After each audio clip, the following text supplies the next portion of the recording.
Let's get to John Adams. He's been very patient with us. He's running for Attorney General on the Republican side. We don't know if there's going to be a primary or not. His potential opponent, Chuck Smith, might not be able to get on the ballot, so it could be fait accompli, and he's moved on as he should to the November race. John Adams, good to have you with us, man. Hey, man, it's good to be with you. It's been a very long time, too long. I know. John, tell me about your race coming up in the fall against Mark Herring for sanctuary cities, Herring for, stopping the Trump travel ban. How do you define this race, John? Well, John, I think it's exactly what we've always thought it would be. It's going to be a race about what Virginians want in their Attorney General's office, because Herring ran on the premise of taking the politics out of the Attorney General's office, and what everyone has seen, and no one can deny, is that he's actually taken the politics and actually amped it up dramatically in the Attorney General's office. So what you're going to see is a race about a couple of things. I think one is, do we want an Attorney General who takes the laws as advisory opinions, and if he agrees with them, he'll enforce them and defend them, and if he doesn't, he won't. And an Attorney General who uses our Attorney General's office as a weapon to further his own political agenda. Now, that's the first thing. The second thing is, there's a lot going on in the world, John. We've got a heroin opioid crisis that is just destroying Virginia families, that is wreaking havoc on our economy, putting a strain on the criminal justice system. We're seeing a slight uptick in violence in our urban areas. So there's other areas where I think Virginians are going to want an Attorney General who can be a leader on those issues. And I think that's what the campaign is going to come down to. All right, but, John, Mark Herring has been an activist Attorney General, right? No question. And so if you agree with his policies, yep. I mean, if you don't like Trump and you agree with the policies of, let's call it the resistance left, Mark Herring has got to be your hero, right? I mean, the guy is an activist. I mean, joining this fight on the travel ban, if you were Attorney General, what would you have done on that differently, John? Well, I can tell you this: the second lawsuit in particular, I think, is ultimately destined for some level of failure. We just cannot have a country that operates where a federal district judge can stop the President of the United States from making decisions in the area of immigration, which is clearly left to the federal government, and in particular to the executive branch. So, expending our energy, of the energy of our Attorney General's office on things like that, when there's real things that need to get done here in Virginia, is just not the way that I would operate the office. There's a lot to do to run the Attorney General's office, and I think folks want someone who will be responsive to their clients' needs. It really is, John, a job about being a lawyer for the sovereign Commonwealth of Virginia.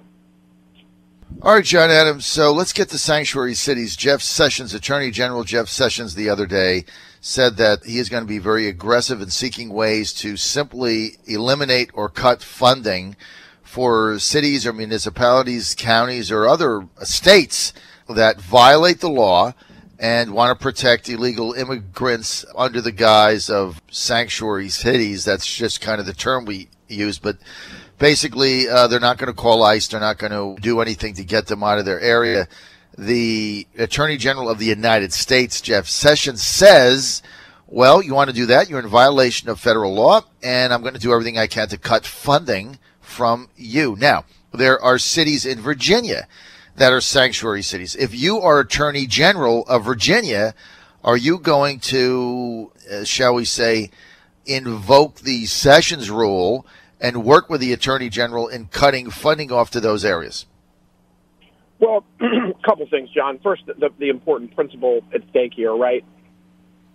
Our society, our American and Virginian society thrives because, in large part, of the rule of law. And you just can't have jurisdictions around the country picking and choosing what laws they're going to enforce. Indeed, that's part of the problem we have with the current Attorney General's office.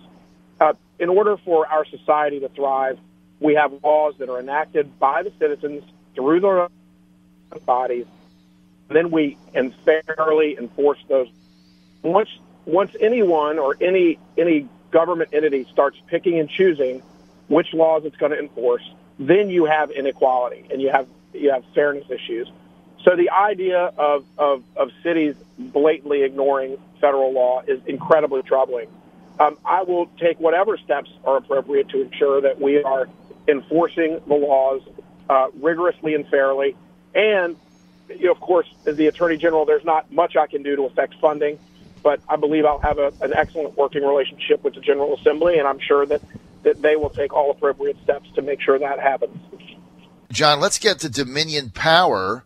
Your Republican AG predecessor, Ken Cuccinelli, has allied himself with State Senator Chap Peterson in saying that the Dominion rate deal that was crafted by Senator Frank Wagner in 2015, bad deal.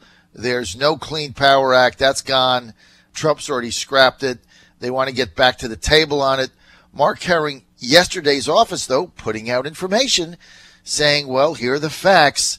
Virginia's power rates under the deal to consumers are one of the lowest in the country. So Mark Herring hasn't taken a position on it, but he just put the facts out. Ken Cuccinelli, on the other hand, has. Where does John Adams stand? Well, I'm certainly not an expert on electrical utilities and their rates.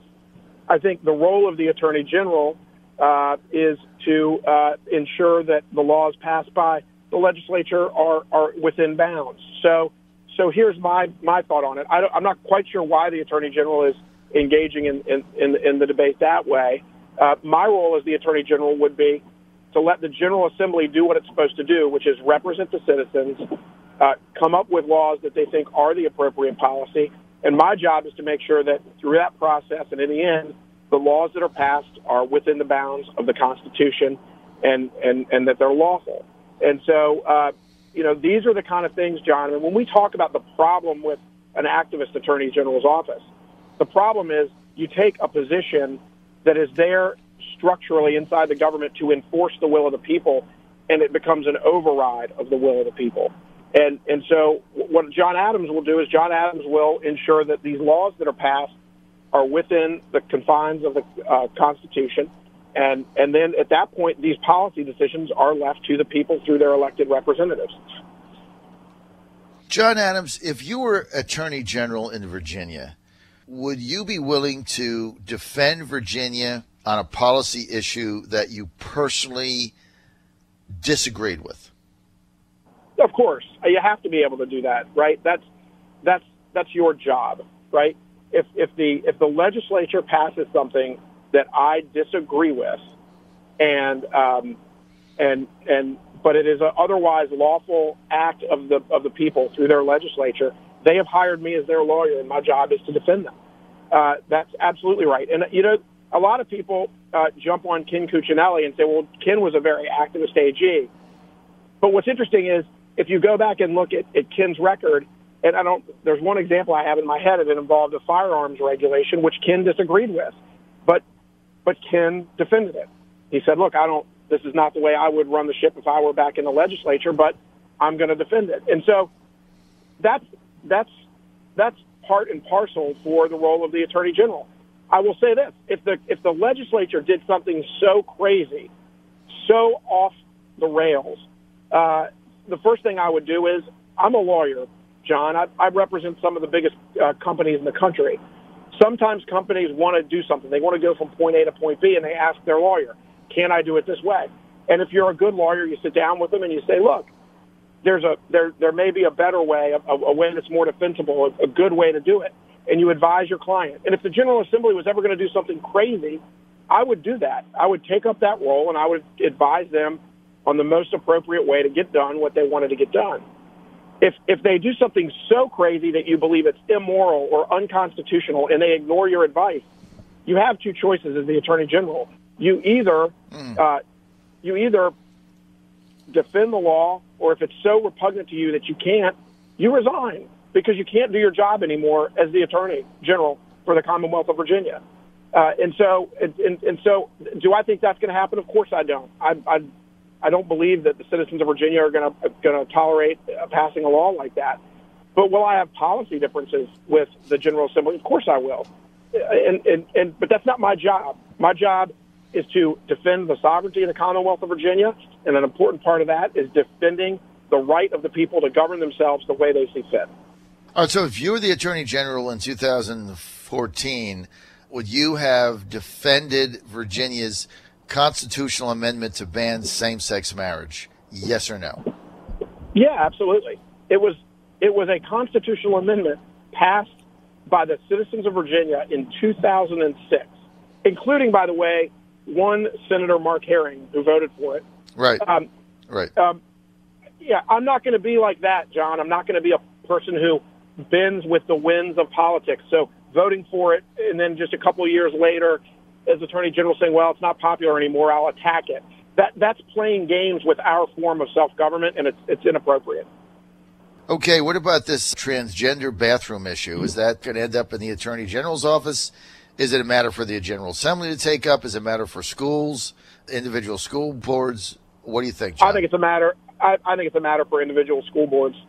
That's the way that the day President Obama announced he was going to do that order, we immediately sent out a statement just saying, look, folks, the President of the United States has no authority to tell our local school boards how to handle their bathroom policy. There's just no that is so far outside the scope of the role of the presidency. It doesn't belong there. And he knows he can't do it. As a legal matter, he can't order that. He can try to pull funding, which is what he threatened to do, Title IX funding, which everybody knew he wouldn't actually do that. To me, these are decisions that are best left to school boards and to parents in their school districts. And that's the right way to handle it. You know, many times, John, decisions like this are best left at the local level with the folks who it affects the most. You got to trust citizens that they can govern themselves. And if you do that, a lot of decisions get pushed down to local levels. John, I've only got a minute and a half. Final question. Your opponent, incumbent Democrat Attorney General Mark Herring, about a week ago went to a mosque in Northern Virginia. This is a very controversial mosque. He had a town hall meeting there. This is a mosque where Imam is now back in the Middle East. Some people think he's involved in nefarious activities. At least one of the suicide bombers on 9/11, where 3,000 Americans were killed that day, worshipped there. Would you have gone there, and did you think that was outrageous for Mark Herring to go there and have a town hall meeting? You know, John, one of the sort of principles that I live by, and I think is important in our system of government here in America. We don't punish people for what they are. We punish people who do bad actions. So in terms of visiting a mosque or visiting with citizens in the Commonwealth who are Muslim, that doesn't bother me at all. In fact, I think that's a good thing. In fact, our campaign is doing some of that, right? We're doing a lot of outreach right now into a lot of different communities where it's important for people to get to know us and what we believe. So as a general matter, you know, that doesn't bother me. I did, read a lot about the particular imam at issue, and obviously some of the statements that he's made and some of the things that he has said are really troubling. And so, there's always a balance with things like that. But I, reaching out to all the different groups around the Commonwealth of Virginia, I'm going to do that. I already started doing that, and because a lot of these folks are good people who I think will respect the view of the rule of law and what that means for all of our freedoms and individual rights in this country. So reaching out to a broad cross-section of people is fine. I see why people were concerned about this particular imam and some of the things he said, though. I understand the concern. Would the John Adams for Attorney General campaign have a town hall meeting at that same mosque, yes or no? I have no idea what he knew about the mosque. If there were people from the mosque who we knew and they were interested in us and we knew they were folks of good character, I would meet with anybody who who has that feeling. Would I have met with this imam if I knew this background? I would not. All right, that's going to be it. John Adams, Republican candidate, Attorney General. This is going to be an epic battle come November. John Adams versus Mark Herring. I've got it as a toss-up. Who knows? But it's going to be a very, very fascinating debate. John, we're out of time. Thanks for being with us. You want more information, John? What's your website? Yeah, it's John Adams for FORVA, JohnAdams4VA.com. And John, it's always good being with you. I did not know that you were a racehorse trainer. That's fascinating information. Yes, that was my former life. I trained racehorses. I raced the overnight New York, New Jersey, Pennsylvania, Delaware circuit for a long time, and that was really where the most talent I had was in that. Certainly isn't in radio. John, thanks for being with us. You're on the John Fredericks Radio Network. Keep it right here